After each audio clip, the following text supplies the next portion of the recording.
Bonjour à tous, j'espère que vous allez bien. Aujourd'hui, on se retrouve pour une nouvelle vidéo. Alors, vous allez voir, il y a pas mal de choses à dire aujourd'hui. Ça va être assez intéressant, je pense. Comme d'habitude, donc, on va voir quelques news, mon portfolio. Vous allez voir, là, il y a une surprise. On va voir aussi leur parc sur royalties de manière globale, et puis on va analyser ça avec Power BI, voir ce qu'il en est. Taux de vacances et impayés. Et puis, je vais vous introduire un nouveau KPI. Vous allez voir, ça peut être intéressant. Bien sûr, il faut faire attention. Donc, première news, alors voilà un email que j'ai reçu ce matin. Apparemment, donc là, le grand chef va nous faire un live avec un focus sur les immeubles en royalties. Donc malheureusement, je ne pourrais pas assister à ce live, mais en tout cas, n'hésitez pas en commentaire bah voilà, de mettre les points clés ou les points qui vous semblent clés. En tout cas, je serais très curieux de savoir bah voilà, du coup, qu'est-ce qu'il va dire et avoir un plan d'action si c'est possible.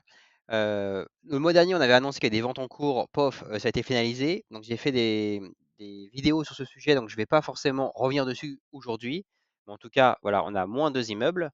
On a encore des ventes en cours. Alors j'ai pas eu d'update sur pour décembre. Donc grosso modo, apparemment ici, il y a toujours un vente de l'immeuble à la découpe. Et toujours, on attend une offre. Bon. Et puis là, vous avez deux autres immeubles, Roger Salengro et Capitaine Ferrand. Ils ont annoncé leur souhait de les mettre en vente. Très bien. En tout cas, j'ai pas vu d'update ce mois-ci. Donc, bah, ok, donc on avance, hein. Donc, bien sûr, je suis pas un conseiller financier. Là, vous allez voir, je fais ces vidéos pour le fun et c'est juste pour qu'on soit tous dans le même bateau, qu'on se sente un peu moins isolé. Donc là, surprise, j'espère que vous n'avez pas eu la même, mais moi, ma surprise, que voilà. Donc là, je vous ai dézoomé, j'ai touché 25 euros ce mois-ci, alors que d'habitude, j'étais toujours autour de 35. Donc, j'ai rien vendu, mais là, vous voyez, ça a vachement dégringolé. Et donc, ça me fait au global annuel 2,7% par rapport, enfin, disons que si je continue sur cette trend. Donc là, vous voyez, donc là, on commence à se dire, ah, j'aurais peut-être dû investir sur un livret A auquel j'aurais de l'argent disponible et pas de l'argent bloqué, quoi. Donc, on va essayer de comprendre pourquoi ça s'est dégringolé. Mais avant tout, on va regarder dans la communication BRICS, parce qu'on voit qu'ils annoncent beaucoup de nouvelles. On voit donc de manière générale que les investissements moyens augmentent de la communauté BRIC. Donc, a priori, on est plutôt à 2000 euros, enfin 1008. Et puis, voilà, chaque personne apparemment met en moyenne 7 projets. Donc, bah, très bien. Et l'année, pas l'année dernière, mais le mois dernier, on était autour de 6 et autour de 1700 euros par investissement moyen. Donc, vous voyez qu'apparemment, voilà, ça augmente. Donc, les gens ont peut-être plus confiance et du coup, on met plus de sous. Très bien. On va aller voir le top 1, top 2, top 3 et la personne qui est dans ce top, mais qui investit le moins pour essayer de voir voilà, quelques idées de portfolio. Parce que nous sommes curieux sur cette chaîne.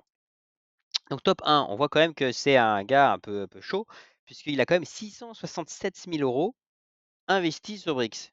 Donc là, vous voyez qu'il a quand même pas mal essayé de diversifier. Mais en tout cas, il faut avoir une sacrée, comment dire, foi en Brix pour mettre autant d'argent sur cette plateforme qui est plutôt jeune, hein. Et puis leur modèle, leur nouveau modèle est plutôt jeune aussi, hein. Donc bon, quelqu'un qui y croit. Top 2, 425 000 euros. Ah, ça aussi, plutôt balèze. C'est pas à la portée de tout le monde. Top 3, 196 000 euros. Ça aussi, c'est balèze, le prix d'une maison. Et puis, alors, celui qui a investi le moins de capital, on voit qu'il a quand même mis 130 000 euros. Alors, ce qui est curieux, en tout cas, moi, la question que je me pose, c'est pourquoi avoir mis 130 000 euros d'un coup sur un projet. Donc voilà, je pense que c'est quelqu'un qui doit avoir des grosses convictions, c'est peut-être le porteur du projet, peut-être un ami du porteur du projet, je ne sais pas. En tout cas, voilà, il lui a prêté quand même 130 000 euros, quoi. Donc là, on va avancer. Là, j'ai mis à jour cette slide. Donc maintenant, on a 47 biens au total. Avant, on avait 49, puisqu'on a deux qui ont été vendus. Donc comme d'habitude, on va commencer par le Portugal. Un peu de soleil. Donc le Portugal, nous avons 6 immeubles. Ici, vous avez les données de 2023.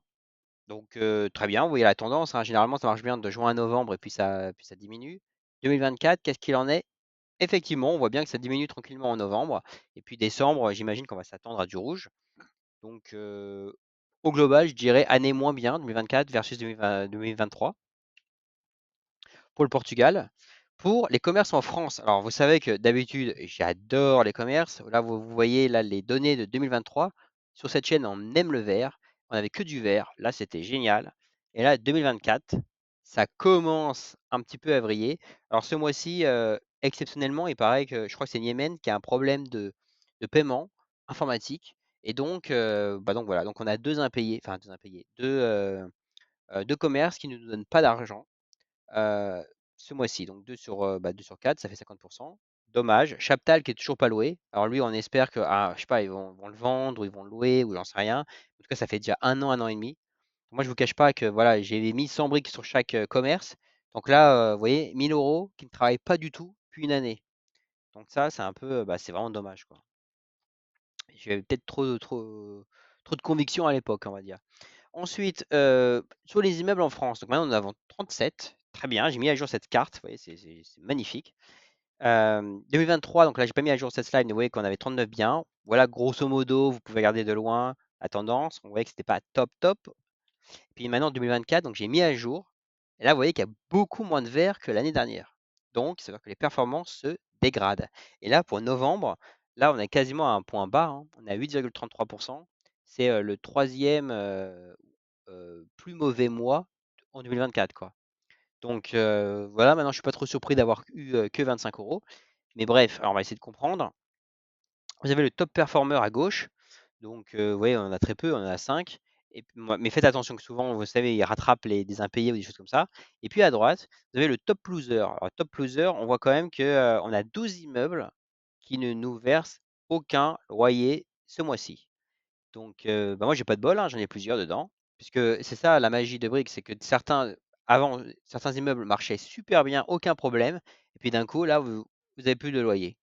Je pense à Immeuble du Sud, je pense à Général de Gaulle, lequel j'ai encore. C'est tout. Et puis là, vous avez les premiers immeubles qui avant aussi été réputés, entre guillemets, que ça marchait bien. Et puis maintenant, voilà, il n'y a plus de loyer. Donc, j'espère que ça va, comment dire, ça va se remuer pour 2025, quoi. Taux de vacances impayés, de toute façon, on a vu qu'on a la plupart, on n'est pas à la perf, donc on n'est pas surpris de voir qu'on a un taux de vacances assez élevé, qu'on a un taux d'impayés plutôt élevé, autour de 10%. Bon, j'insiste pas trop, ça explique pourquoi. Ici, vous avez donné 2023. Alors, ce que je vais faire, ce que je vais plutôt expliquer sur 2024, c'est graph. Parce que vous allez voir, je pense que c'est intéressant. Donc à gauche, vous avez en fait, pour les projets à 10 euros, là vous avez pour l'année 2024, hein, lesquels vous versent le plus d'argent par euro investi.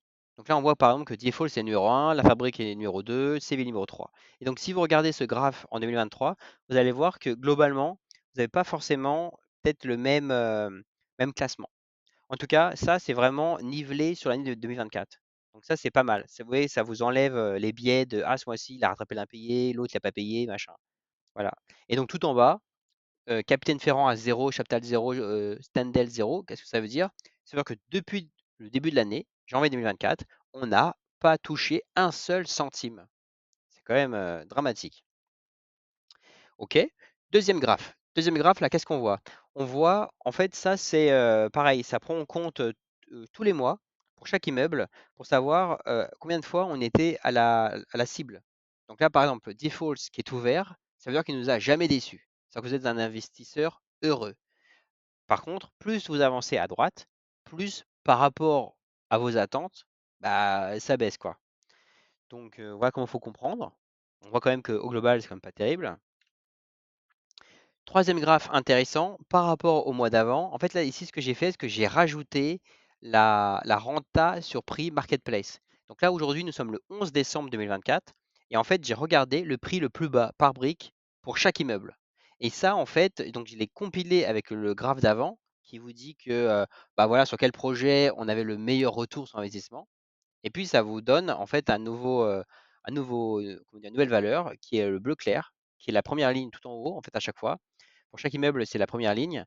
Et là, vous voyez qu'on a quand même des bonnes surprises. On voit qu'il y a deux projets que si on investit au prix actuel, vous êtes à 6,6%. Par exemple, sur Longbuisson. C'est pas mal, 6,6. Et puis Diefalls, on est à 6,4. Ça, c'est pas mal aussi, hein. Alors après, voilà, réfléchissez bien, ça sera de l'argent bloqué.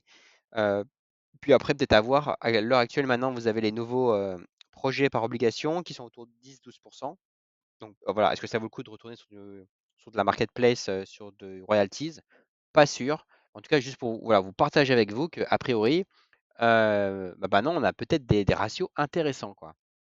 Donc je vous laisse bien sûr mettre en pause, regarder, analyser tout ça. J'ai pas mis toute la liste de tous les immeubles. Pourquoi? Parce que ça rentrait pas. Mais c'est surtout que en fait, en dessous de Palavas, vous voyez, on est en dessous de 3%. Donc en fait, je me suis dit, bon, ça sert à rien de les mettre, parce qu'enfin, finalement, enfin, c'est mieux de faire un livret A, quoi, au bout d'un moment. Enfin, si c'est en dessous de 3%, ça sert à rien. Enfin, c'est comme ça que je vois les choses. Euh, Après, ça peut peut-être vous aider. En tout cas, là, voilà, je pensais faire cette slide tous les mois avec une réactualisation des prix, la marketplace. Et comme ça, vous allez pouvoir voir à peu près, bah tiens, ce mois-ci, sur quel immeuble c'est le plus intéressant d'investir. Bon, très souvent, vous allez voir, c'est toujours les mêmes, hein. Là, vous regardez le top 6. Il n'y a pas de surprise, hein, c'est aussi ceux qui vous donnent des loyers plutôt stables sur l'année, quoi. Donc voilà, je pensais que c'était intéressant de vous partager ça. Là, c'est la même chose en fait sur les projets autres. Autres, c'est-à-dire qu'avant, une brique n'était pas égale à 10 euros. Une brique égale 50, etc. Donc pareil, là vous avez l'année 2023 et 2024. À gauche, pareil, voilà, c'est par immeuble ce que vous touchez le plus. Là où après, au milieu, vous allez voir le graphe au cumul de l'année, j'allais dire. Vous voyez que grosso modo, il n'y en a aucun qui est vraiment vert, vert, vert. Le Mas du Curé, c'est celui qui est le plus proche de ce que Brick avait annoncé en termes de performance. Le reste, honnêtement, c'est pas terrible. Alors maintenant, on peut aller plus loin. On peut se dire, ok, mais alors par rapport au prix de la brique actuelle, où est-ce que l'on est? Et bien, si vous investissez maintenant, le meilleur, j'allais dire, c'est Moléon et Mas du Curé. Mais grosso modo, vous êtes autour de 4%. Voilà. Donc, faut-il y aller à 4%? Pas sûr. Je sais pas, en tout cas, faites ce que vous voulez. Mais, euh, mais voilà, voilà. Voilà, ce sera tout pour aujourd'hui. J'espère que cette vidéo vous a plu et que c'était clair. N'hésitez pas à mettre en commentaire si parfois c'est pas forcément très clair. Puisque moi, c'est vrai que de temps en temps, enfin, je vois, vu que c'est moi qui fais les datas, vous savez, très souvent c'est clair pour moi, mais après, c'est pas forcément toujours clair de bien expliquer, d'expliquer comment ça a été conçu, pensé, etc. Mais n'hésitez pas, donc je vous répondrai et j'essaierai de partager comment j'ai conçu ce projet de Power BI pour Brix Royalties. Voilà, voilà, et ben à bientôt.